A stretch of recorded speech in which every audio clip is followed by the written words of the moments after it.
लोकसभा इंतखाबात के दूसरे मरहले के लिए कल होगी वोटिंग। 13 रियासतों की 88 सीटों पर डाले जाएंगे वोट। हसास इलाकों में नीम फौजी दस्तों की तैनाती।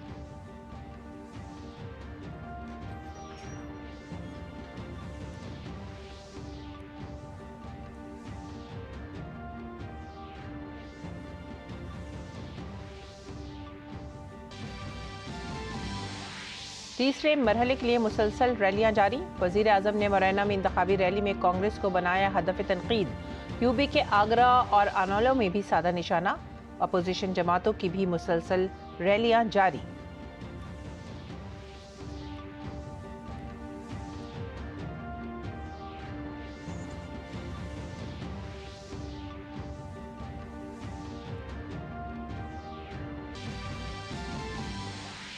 वजीर आजम ने विरासती टैक्स पर कांग्रेस पर किया बड़ा हमला। कहा, इंदिरा गांधी की जायदाद के लिए राजीव गांधी ने विरासत टैक्स को किया था खत्म। बीजेपी के बाद बीएसपी ने भी कांग्रेस के इरादे पर उठाए सवाल। मायावती ने कहा, कांग्रेस को उसकी दागदार विरासत से नहीं मिल सकती है आजादी।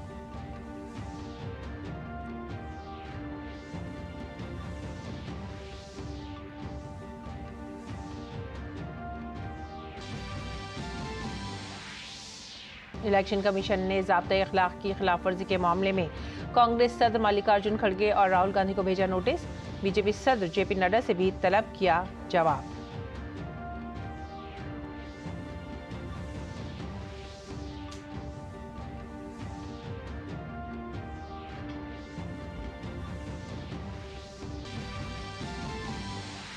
यूपी की कन्नौज सीट पर मुकाबला दिलचस्प। एसपी सरवर अखिलेश यादव ने बीजेपी के सुब्रत पाठक के खिलाफ दाखिल किया पर्चा नामजदगी। सुब्रत पाठक ने एसपी कारकुनों की हिमायत का भी किया दावा।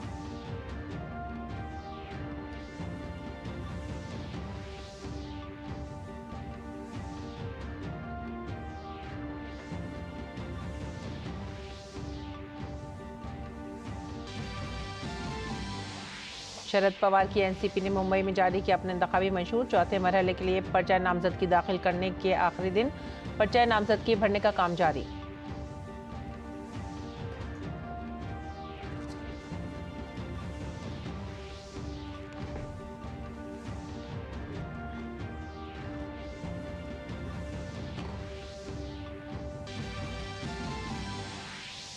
आईपीएल में आज हैदराबाद का मुकाबला बेंगलुरु से। प्लेऑफ की दौड़ से तकरीबन बाहर हो चुकी आरसीबी को अपनी दूसरी जीत की है तलाश।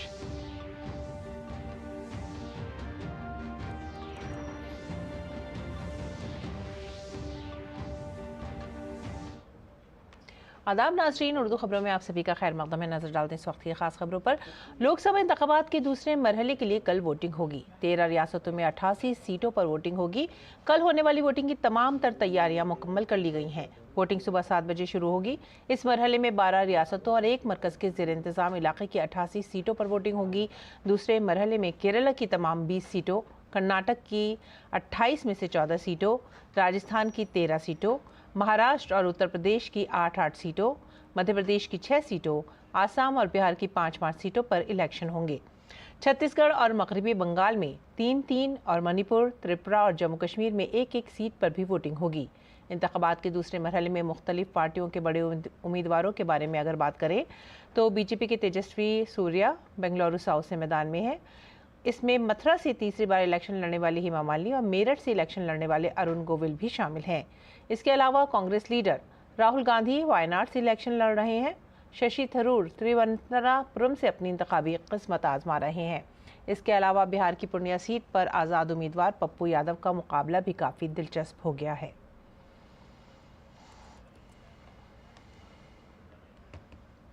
और उत्तर प्रदेश के गौतम बुद्ध नगर की लोकसभा सीट पर कल होने वाली वोटिंग के लिए सिक्योरिटी के सख्त इंतजाम किए जा रहे हैं। नोएडा ट्रैफिक पुलिस ने इस सिलसिले में एक एडवाइजरी भी जारी की है। नोएडा के डीसीपी ट्रैफिक अनिल कुमार यादव ने कहा है कि सड़कों को भी नो व्हीकल जोन बना दिया गया है। पूरे जनपद की तीनों विधानसभाओं के लिए फूल मंडी, सब्जी मंडी फेज 2 थाने से पोलिंग पार्टियां रवाना होंगी, जिसके अंतर्गत ट्रैफिक पुलिस गौतम बुद्ध नगर और गौतम बुद्ध नगर कमिश्नरेट पुलिस की तरफ से पूरे इंतजाम किए गए हैं। इसके संदर्भ में व्यापक ट्रैफिक एडवाइजरी मेरे द्वारा पहले ही जारी कर दी गई थी। इसमें जो मेन हमारा डीएससी मार्ग है, इस पर कुलेसरा के कच्ची सड़क से पूरे सभी तरह के मीडियम, हैवी और हल्के सभी तरह के कमर्शियल वाहनों को यहाँ पे डाइवर्जन किया गया है। ऐसे ही NSEZ मेट्रो स्टेशन के पास से भी कमर्शियल वाहन का डाइवर्जन किया गया है। मंडी की चारों तरफ की सड़कों पे हम लोग नो व्हीकल जोन बनाए हैं। यहाँ पे किसी भी तरह का व्हीकल अलाउ नहीं है। सभी प्रकार के वाहन जो sector magistrate, zonal magistrate, micro observer या मतदान से जुड़े हुए जो भी कर्मी हैं, उन सबके जो पार्किंग है वो गेट नंबर 1 से एंट्री करेगी और गेट नंबर 2 से एग्जिट करेंगे। सबका प्लान बनाया गया, उसके साथ ड्यूटियों का डिप्लॉयमेंट कर दिया गया है और डाइवर्जन अच्छी तरह से चल रहा है। वजीर आजम ने उत्तर प्रदेश के आनौल में एक जलसे आम से खिताब किया। अपने खिताब के दौरान वजीर आजम नरेंद्र मोदी ने विरासती टैक्स के मामले पर कांग्रेस और इंडी इत्तेहाद को घेरा। उन्होंने कहा कि इंडी इत्तेहाद के लोग जायदादें हड़प करके अपने वोट बैंक को देना चाहते हैं।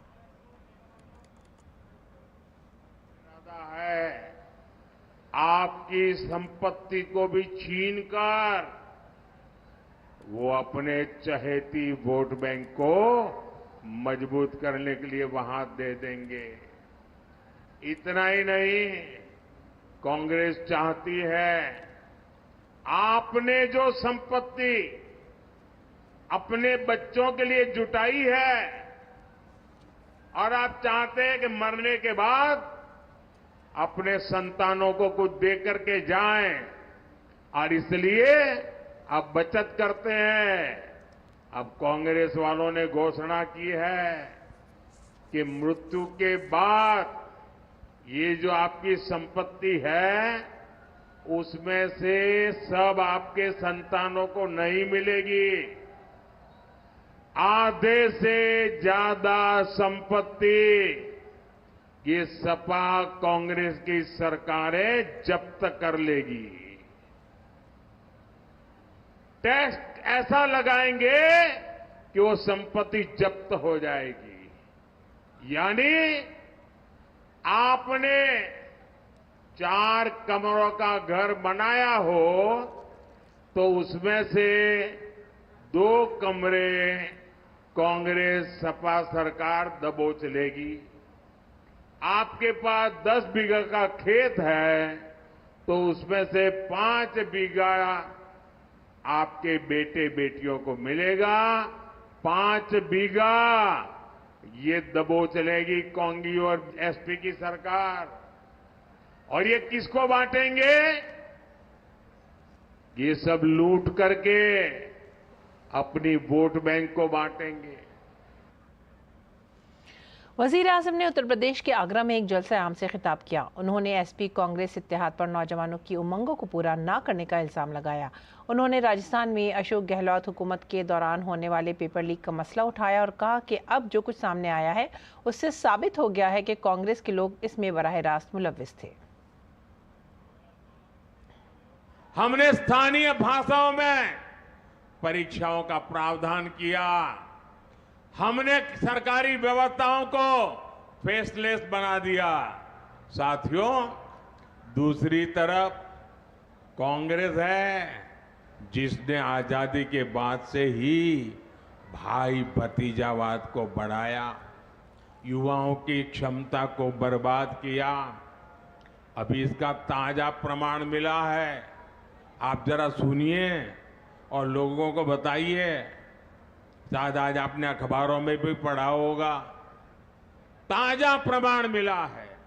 हमारे पड़ोस में राजस्थान में वहां कांग्रेस की सरकार थी।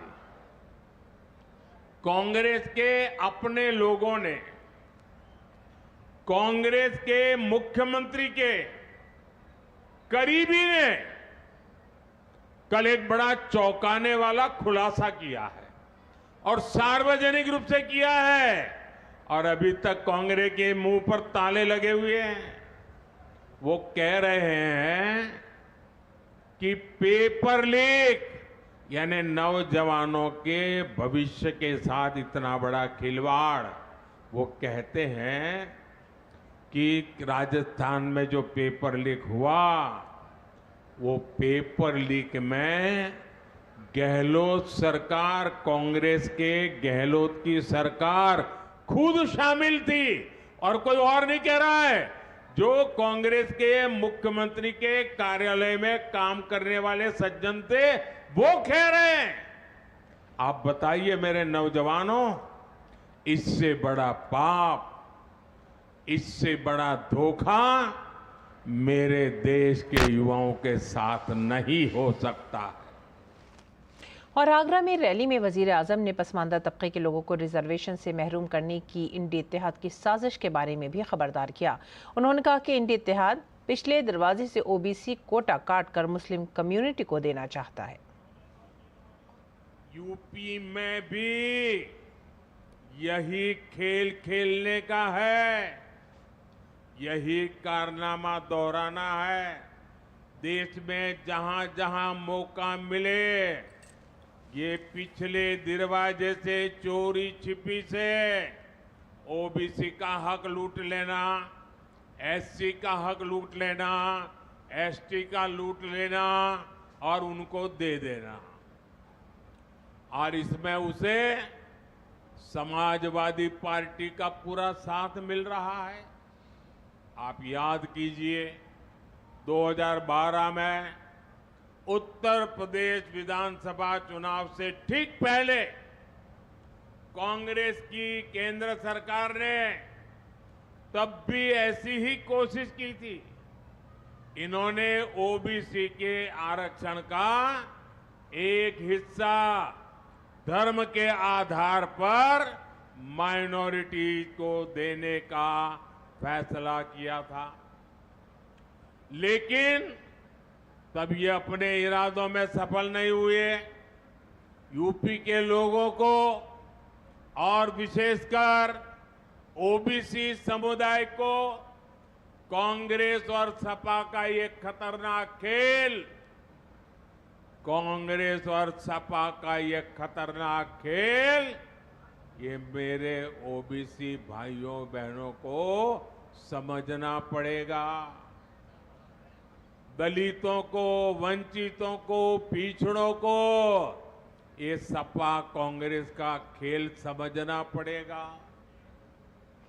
वजीर आजम नरेंद्र मोदी ने मध्य प्रदेश के मोरैना में एक इंतखाबी जलसे में कांग्रेस लीडर राहुल गांधी के जरिए उनके खिलाफ किए जा रहे गलत अल्फाज के इस्तेमाल पर लोगों से ध्यान न देने की अपील की।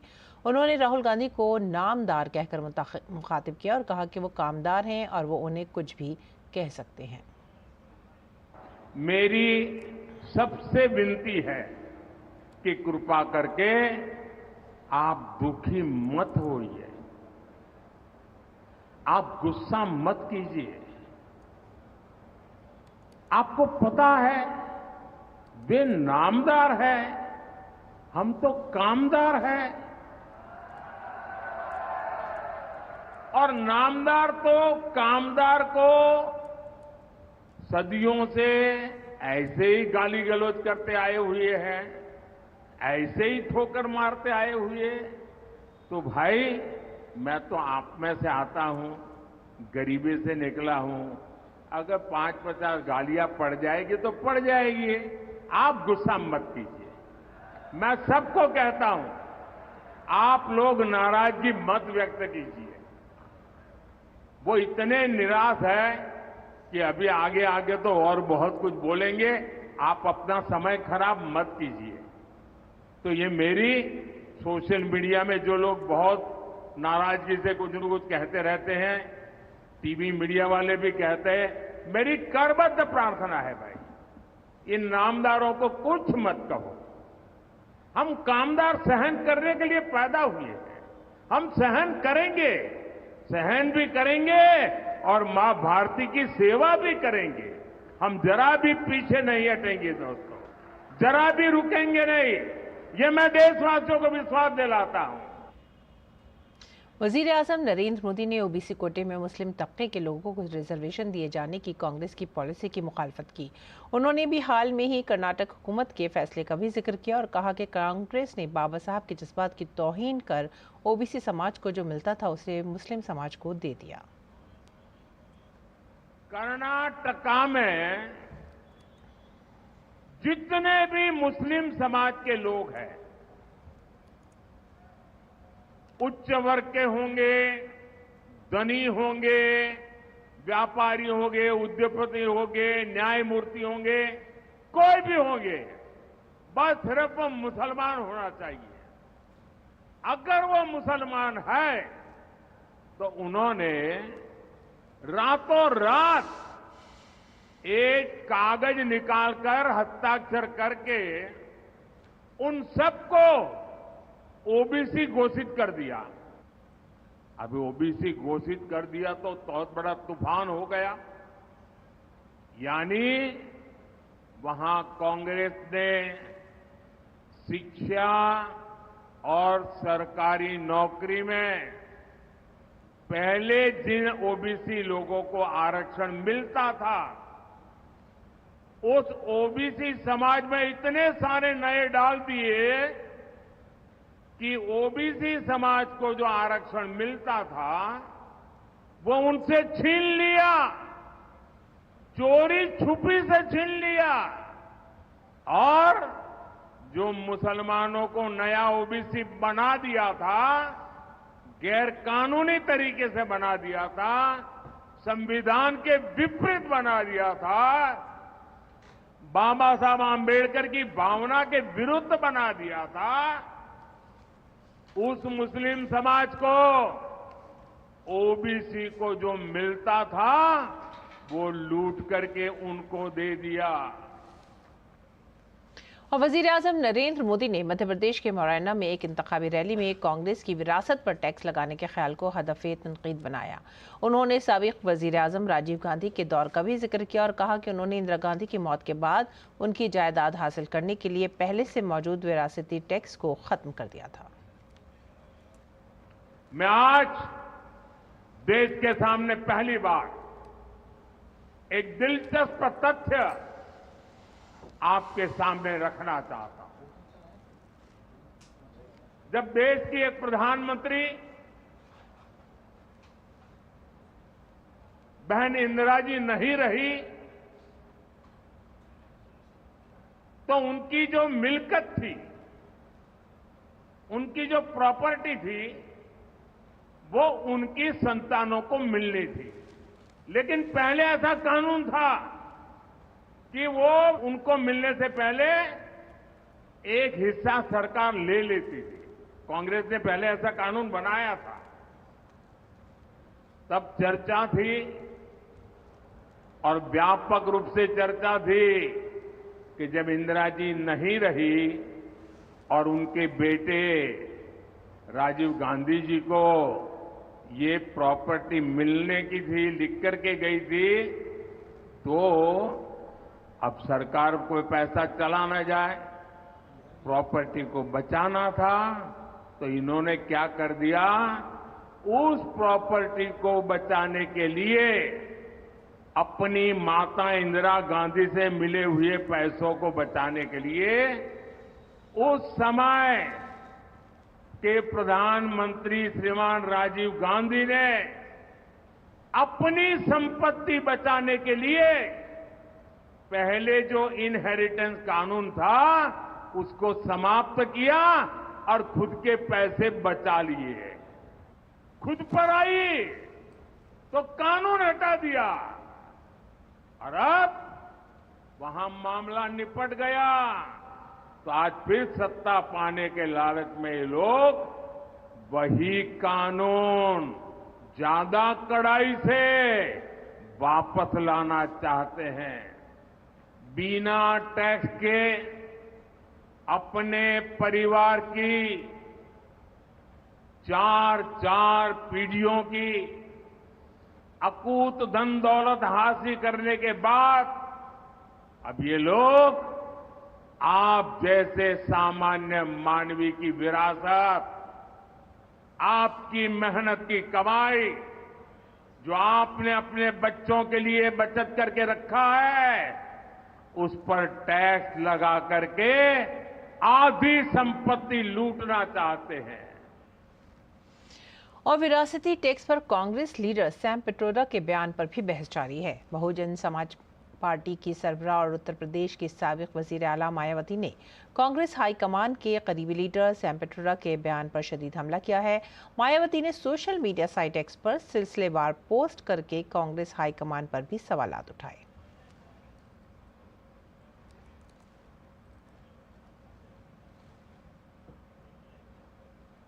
उन्होंने कहा कि कांग्रेस के सीनियर रहनुमाओं की तरफ से अमेरिका की तरह भारत में दौलत की तकसीम की आड़ में निजी जायदाद पर विरासती टैक्स का ख्याल और वकालत गरीब की फलाह बहबूद के लिए कम और सियासत से मुतासिर उनकी गरीबी हटाओ की नाकामी से लोगों की तवज्जो हटाने की एक इंतखाबी कोशिश ज़्यादा लगती है।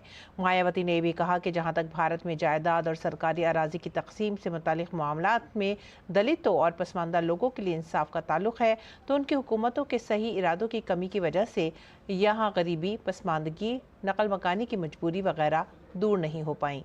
कांग्रेस को इसकी ऐसी दागदार मिरास से आज़ादी मुश्किल है।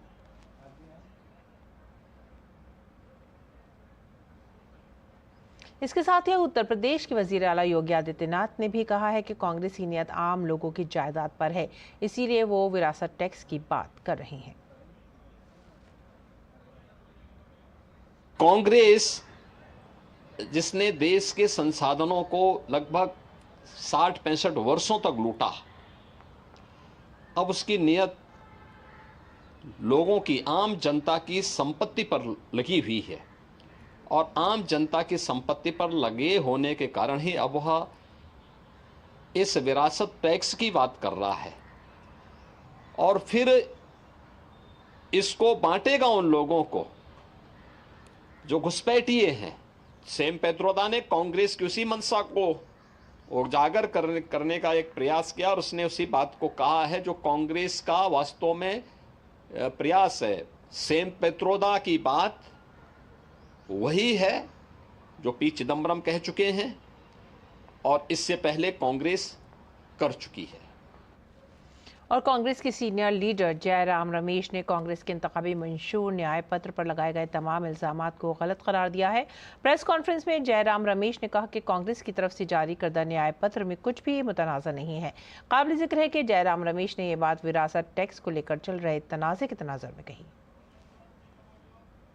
प्रधानमंत्री कहते हैं कि इस न्याय पत्र में धन पुनर्वितरण की बात होती है।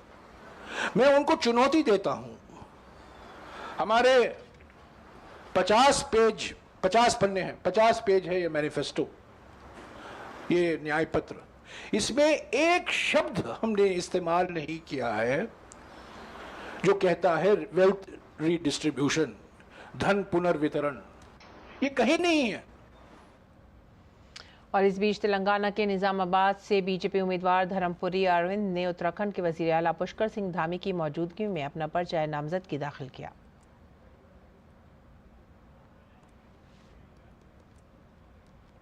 इस बीच यूपी की कन्नौज सीट पर भी मुकाबला काफी दिलचस्प हो गया। इस सीट पर एसपी सरबराह अखिलेश यादव और बीजेपी उम्मीदवार सुब्रत पाठक के दरमियान मुकाबला है। अखिलेश यादव ने कन्नौज हलके से पार्टी उम्मीदवार के तौर पर अपना पर्चा नामजदगी दाखिल किया है। बीजेपी उम्मीदवार सुब्रत पाठक ने भी अपना पर्चा नामजदगी दाखिल कर दिया है।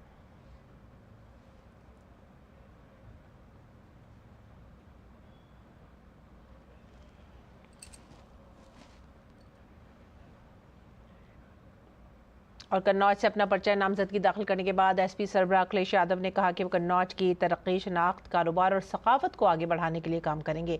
उन्होंने बीजेपी पर तरक्याती कामों में रुकावट डालने का इल्जाम आयद किया। न बैट घुमा पाएंगे, अगर पहली बॉल पे छक्का ना मारा तो हम समाजवादी लोग नहीं हैं और 6 की 6 बॉलों पे छक्का मारेंगे।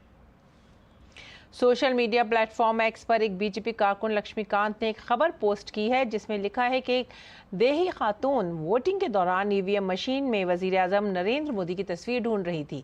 इस पोस्ट को वजीर आजम ने रीपोस्ट करते हुए लिखा, बहनों का ये प्यार देकर मेरी आंखों में आंसू आ गए। इस कर्ज को अदा करने का अज़्म भी है, लेकिन लक्ष्मीकांत जी इन बारीकियों पर तवज्जो देना हम कारकुनों की जिम्मेदारी है। घर घर जाकर लोगों को बेदार करें।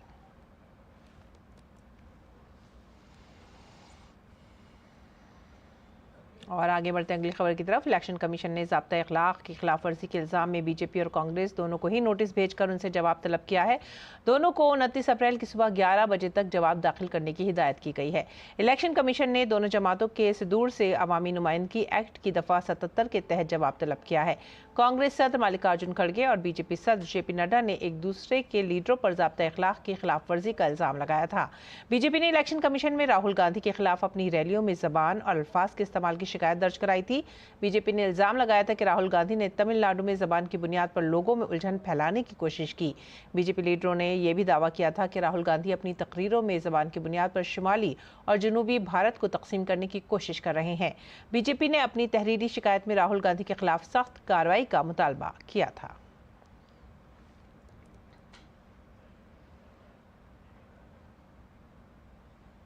शरद पवार की एनसीपी ने लोकसभा इंतखाबात 2024 के लिए अपना मंशूर जारी कर दिया है।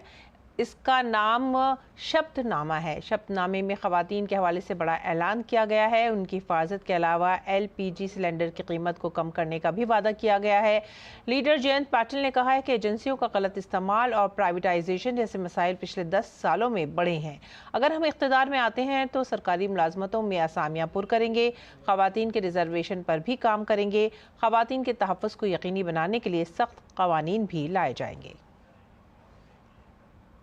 और YSRCP के सरबराह और आंध्र प्रदेश के वज़ीर आला YS जगन मोहन रेड्डी ने पुलिवेंदुला असेंबली सीट से पर्चा नामजदगी दाखिल कर दिया है। जगन मोहन रेड्डी के साथ कड़प्पा लोकसभा सीट से पार्टी उम्मीदवार YS अविनाश रेड्डी और दीगर अफराद भी थे।